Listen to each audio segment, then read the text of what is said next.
Yes. Real shit only. Let me talk to these niggas, see? Somebody got said.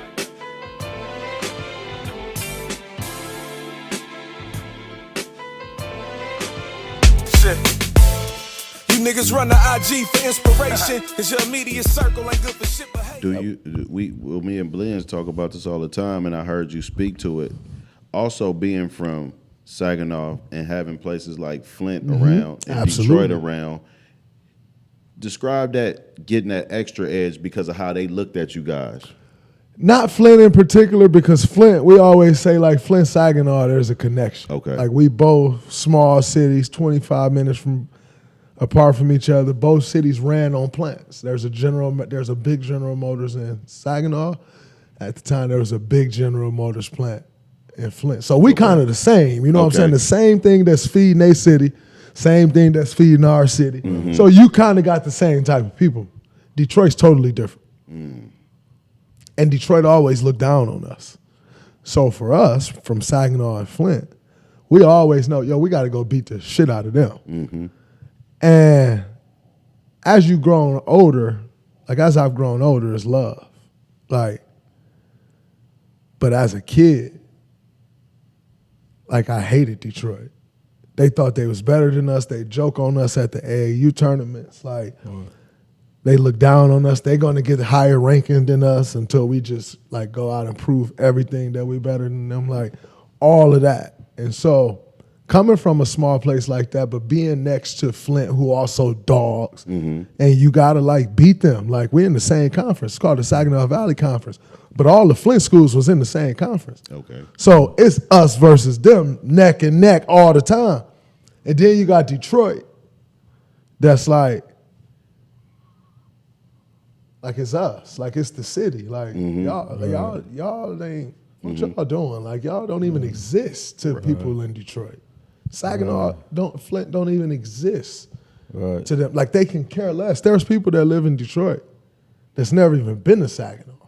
And have no interest in ever going, and nor will they ever go. And so, also facing that, you also had to outdog them. Mm-hmm. You had to, because they got all the glitz, they got all the glamour. It's Detroit, they got 1 million people.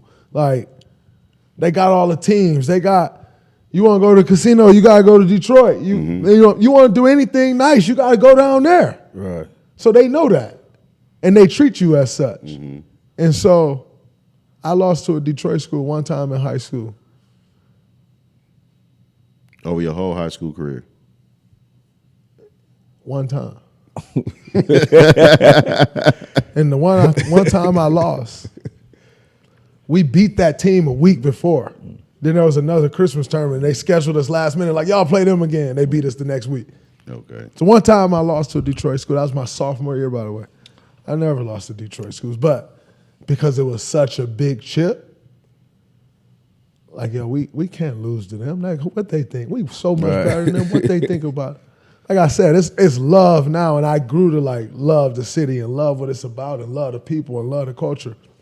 But growing up as a kid and trying to make it out of a place and they treating you like you don't even exist, oh man, that was so much fuel. Yeah. But at what point, even from junior high to high school to college, at what point did the city say, did Draymond Green start kind of just popping out at people okay? Michigan State. You was in college when that happened. Michigan State. Okay. Because they had to, you either a Michigan or a Michigan State fan. Right.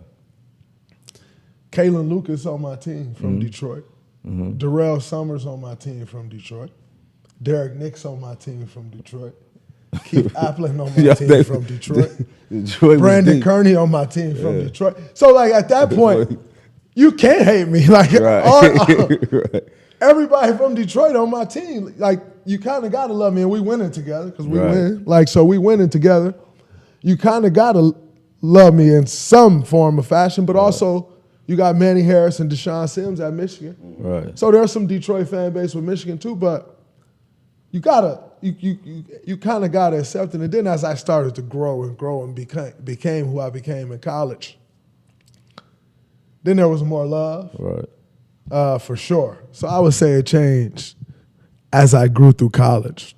But what about at home? Like, did the priority shift on from academics to whatever your goals was in life, whatever moms, your grandparents, whatever they were pushing you to be? Did it get to a point where it's like, oh, we got something in hoop, so let's all focus. Let's rally behind Draymond. Let's push him. Let's focus on basketball right now. Nah, hell no. No chance. No chance. I'm so happy my mom wasn't like that because I actually know guys that parents. I see that all the time, man. And it's such a recipe for failure. It's a setup for disaster. I'm so happy my mom was the way she was, and growing up I didn't understand it. Like, I'm so nice at basketball. You talking to me about these grades? Like, you and I was always a smart dude, right? Like, so. Like, you couldn't be dumb and be my mama's son. It just wasn't gonna work. It just wasn't gonna work. Like, that was being dumb. My mama wasn't going for that. So much so that like dumb people is a pet peeve of mine. But my mom, my freshman year of high school, going into my sophomore year, where I'm like really taking a big leap, I cheated on an exam. Mr. Stravinsky class. Mr. Stravinsky gave us these study guides. And like the study guides he gave us, most of the questions actually was on the exam. Right. I knew it was going to be that way. So me being who I am, I take the whole study guide in there. I got it underneath my test. I'm in the back, tuck. I'm cheating. I get to the last answer on the test. He come take both of them. I'm like, God damn it. So he had put our grade up. He posted it in the class next to your student ID number. Posted it in the class because the way our grade system works, you got 3 semesters and you got a final exam. They all 25%. Okay. And that makes up your semester grade. Scar, you got 3 marking periods in the final exam, 25%, that makes up your semester grade.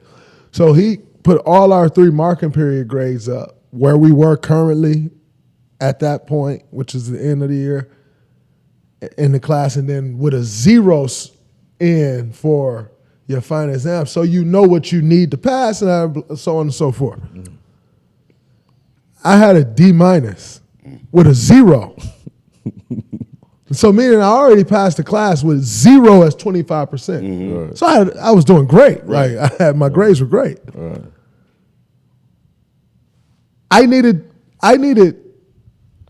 to get 3 questions out of 60 right to get to C+, like to get to a C-. Like that's how good my grades were already.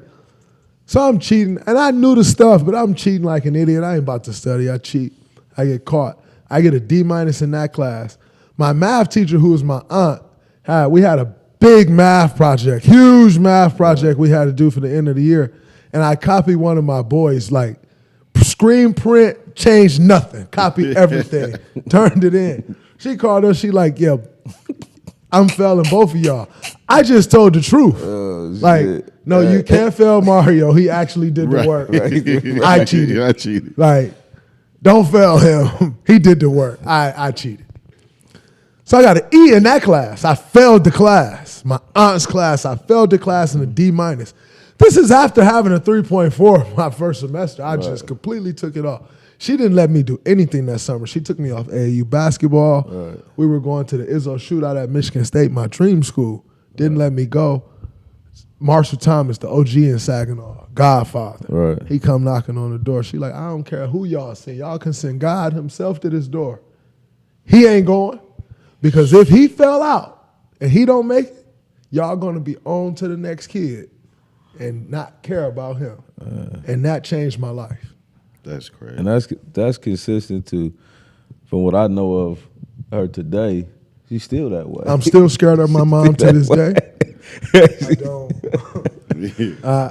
I'm still scared of my mom to this day. And also I wanted to say too, because your aunt played for state, right? And so that probably wasn't even like I mean, we doing this already. So you just not doing what you supposed to do in school? No, nigga, we all stars. Like That's a fact. And you know, think about my aunt.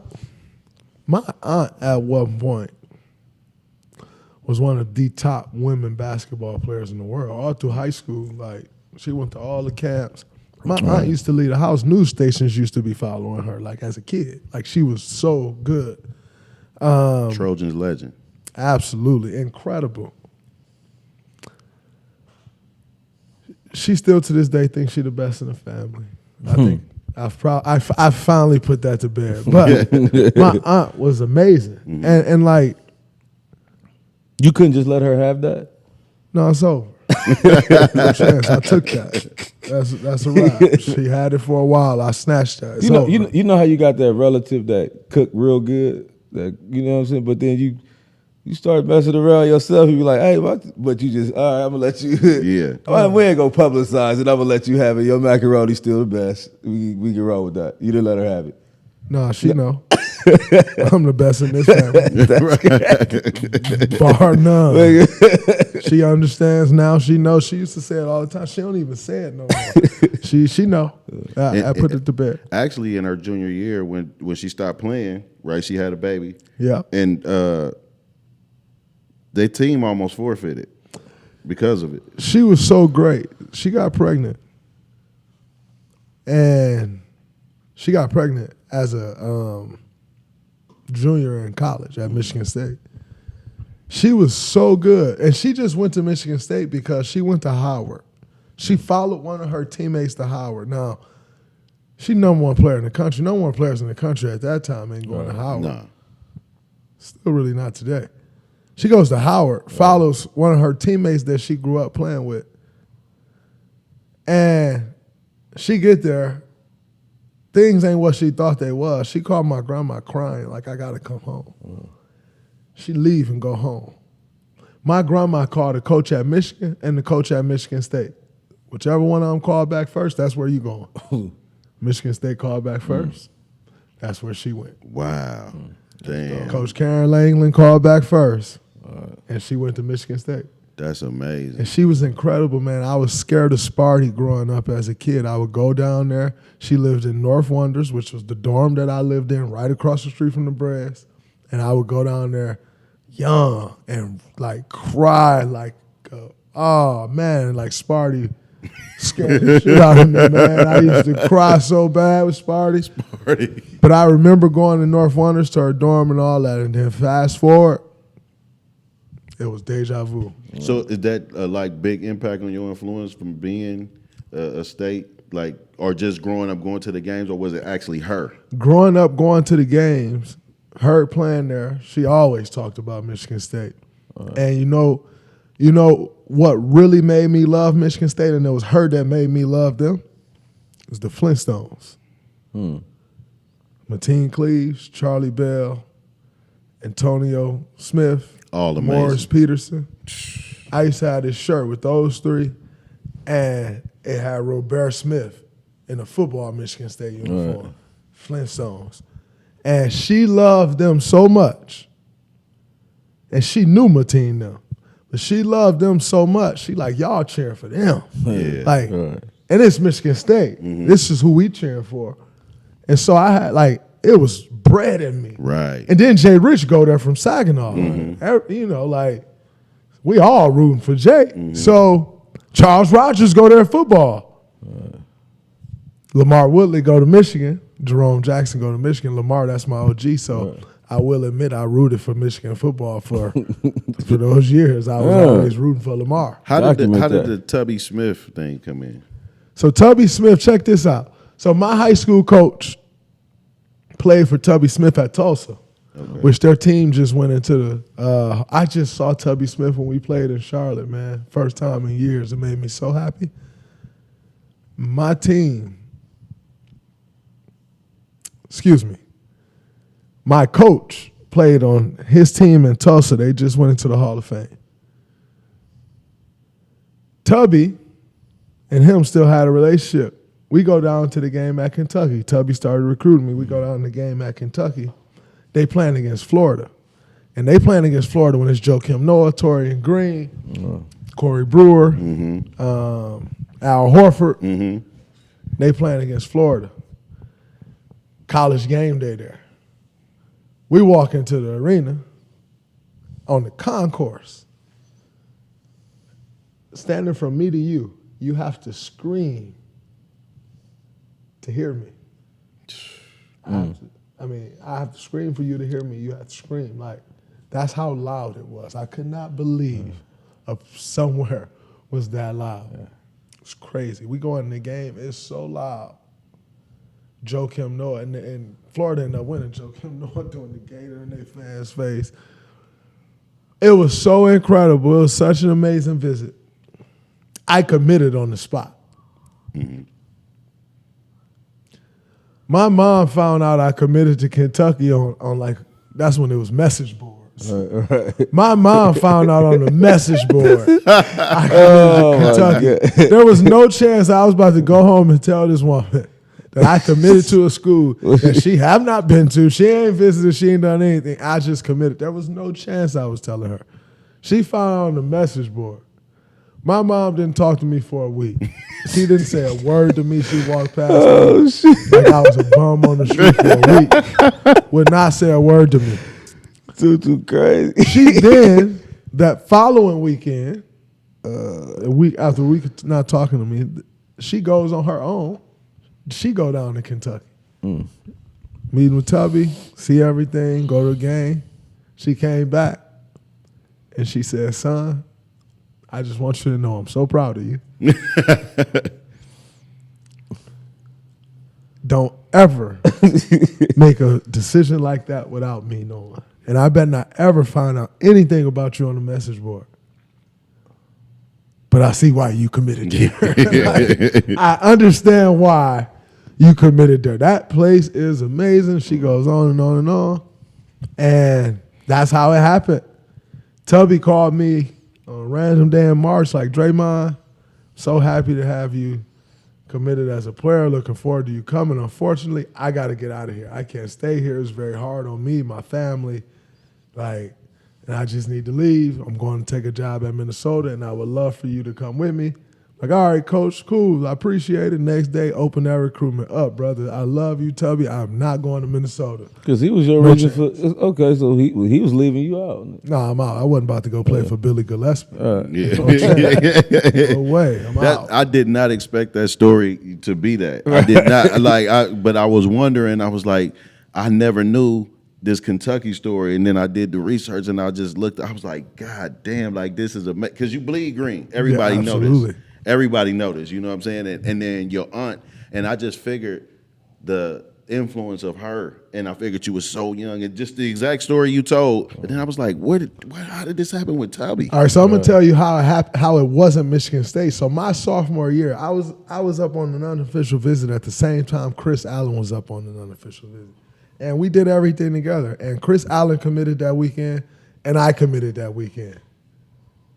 But I thought I was committing, but they didn't really offer me. Okay. But I'm like, I'm committed to Michigan State. Like, I've always wanted to go here. I'm committed to Michigan State. And so I'm kind of committed. And they kind of keeping me on the fence, like not telling me I'm not quite committed, but like just keeping me at bay, you know? Right. So I could fool myself for a minute, but then I quickly come to terms, like, bro, it is what it is, right? So that's how I ended up going to Kentucky now. So when I reopen the recruitment, the first call I get 7 o'clock in the morning, Day! So I don't even hear the phone at 7 o'clock in the morning at that time in my life. I used to be a very hard sleeper. College made me a soft sleeper because I was terrified of being late. Still a hard sleeper. Go Relax. ahead. It's crazy. Relax. All day. I could sleep through noise. Yeah. But if my alarm go off in the morning, I'm going to get up. I used to didn't hear anything. Day, what the hell? How dare you commit? Like, he immediately starts cursing me out. Like, it's been me and Izzo's relationship from day one. He starts cussing me out. How fucking dare you commit to Kentucky? You supposed to be our guy, this, that. I start arguing back with him like, y'all ain't fucking offering me. I thought I was committed there. Y'all don't fucking offer. Who didn't fucking offer you? Fuck that. You do have an offer now. Is that fucking good enough for you? This is how Tom Izzo's offering me a scholarship. Like, and I'm like, well, it's good to fucking know I got an offer now. Like, maybe I'll consider coming there. But y'all didn't fucking offer me. Don't lie. It's a full-out argument. That's how I got my offer from Michigan State. Wow. I was going to ask you about your relationship with Izzo and the impact. But I want to start. My first visit to state was your jersey retirement. Fire. I didn't know they didn't have an airport in East Lansing, really, that I could fly straight here. So I fly to Detroit, and it's about, I think I land about midnight or something like that somehow. And I'm driving actually from Detroit into a small town at 3 o'clock in the morning. Finally get there. Wake up. It's in December too. It's in December. It's cold as shit. Freezing. Wake up in the morning, we go visit the campus. The energy there already was great. Everybody was so inviting. I could see why I could see why Michigan State was the school. Everybody asks me what's my favorite team now, and they always say, "Oh, you gonna say Michigan State because they adult?" No, when I pulled up to the school, it's like a community of people that all showed me love. You know what I'm saying? Everybody was so inviting, walking me around the campus, showed me all the food spots, took me into the locker room. Still stay in touch to this day. I still talk to a lot of guys that I met on my first visit to state. To this day, they still check on me through social media, so it seemed like a family. But I wanted to get into your relationship with Izzo a little bit, and just talk to us a little bit more about the impact that he's had on you then and to now. For sure. By the way, every summer I go back there. Well, like September, we do grind week. Right. All the pros come back. Everybody come back. There's no place like it, man. No place like that. No, that's true though, Blends. The thing about Michigan State is, man, we're very proud people. Like we are very proud to be like the green and white. Like like nothing else matters to us. Like, and so you go on that campus, you feel that. Like, man, I love that place. It's so amazing. Wow. That's my place, man. I love that place. I can't wait to go back for ground week. I heard the last grind week was one for the age. Elite. Every summer, every year I'd be like, because again, like to Blend's point, it ain't easy to get to East Lansing. Like I don't just fly private all right. There's an airport in Lansing that if I fly private, like I can fly in. But like I'm not flying private to Michigan. Right. It ain't that easy to get to East Lansing, to Blend's point. So, September, I'm usually a week or two before camp start. I'm like, I'm about to go to East Lansing for a whole weekend. I got to drop. And then I get there and it's happening. I'm so happy I came. And this past ground week, I've been looking forward to the next one since the last one ended. Like, it was elite, and it just keeps getting better. But anyway, I said all of that to say, I started that, me and Trav, and AT, Austin, who played with us. But, like, Izzo, like, immediately, like, bought into it and just, like, start throwing shit at it to take it to another level. It was just us getting all the guys back, coming back, working out, playing, kicking it together for a couple of days. He done took it to another level. But Izzo, man, I used to get into it with Iz a lot my freshman year. A lot. He cares so much. And I care so much that we just clash because he just fucking would yell. And I'm like, bro, enough. But I'm not one of those people that just because your time is on and you say something, I'm going to believe it. Or I'm going to just be like, okay, like, nah, my mom never taught me to be that way. Like, if you got something to say, you say it. If you believe something, stand on that. Like, stand for something to fall for anything. Like, my mom was always on that. And so, if you say something is, and I think I've always had a high basketball IQ, although I will say Izzo helped me on that aspect tremendously, like just go to another level. But I've always had a very high understanding of the game. So like, you could say something. If I don't think that's right, I'm gonna say it. Like, bro, like, nah, I think this should be done this way. He be like, and I'm like, yeah, but it should be done this way. And I can back up anything I'm gonna say. Right. And so we would have those times, and then like he would say something sometimes, and that shit don't work. And I'm like, yeah, I told you we should do it this way, and we do it the way I said, and it worked. But you got to earn that trust from him. Gotcha. So it got to actually happen for him to be like, all right. Right. And it's, those sometimes those things will happen. I quickly realized, man, this dude wants you to be successful so bad. I love it. So bad that he just argue with you about it. At that point in my life, outside of my mom, I had never been around someone that wanted me to be successful more than I thought I wanted to be successful. Right. Like he just wanted for you so bad. And he always say, man, I'm living my dream. And I've been one of the few people fortunate enough to actually live out their dream. I only want that for you. And like you really don't believe that shit when you first come in. Like, man, shut up. Like everybody said. Right. But like, no, that's really him. Like he really want to see you live out your dream. Like I don't think there's many people in the world happier for me today than Coach Izzo. Yeah. Did he come to a lot of games? When he can, obviously our season's the same. He always come in the playoffs. We make the playoffs. When they season done, he always come out. Because we like this. Right. Like the relationship, like he still called me today. You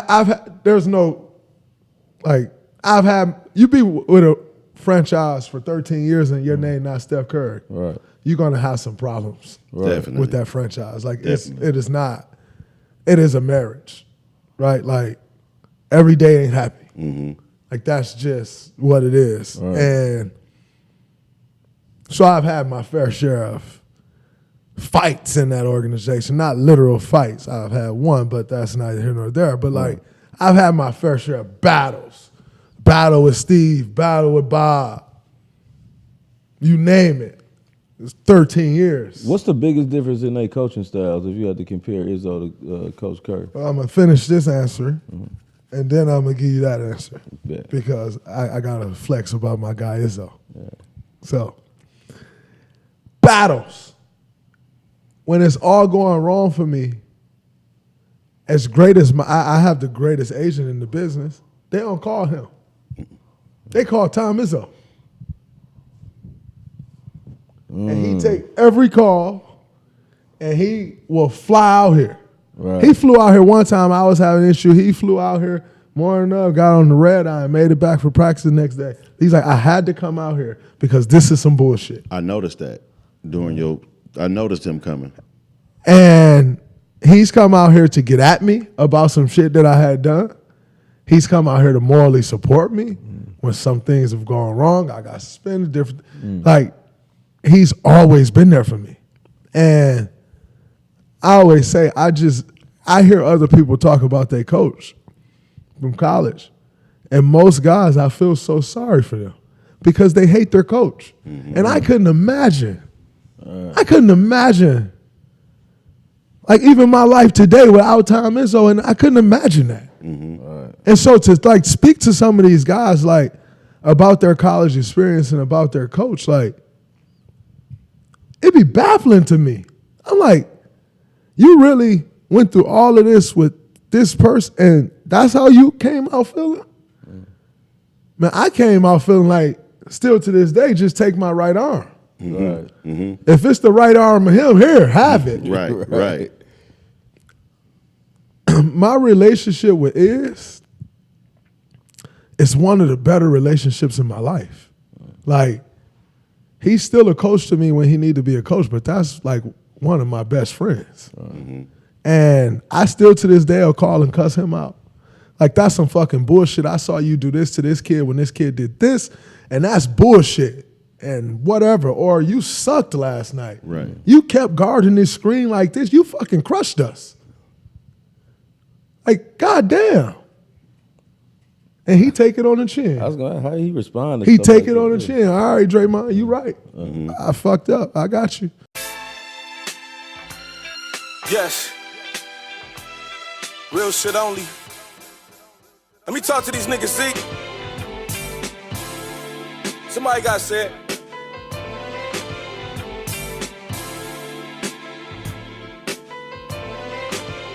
Shit. You niggas run the IG for inspiration. Cause your immediate circle ain't good for shit but hating.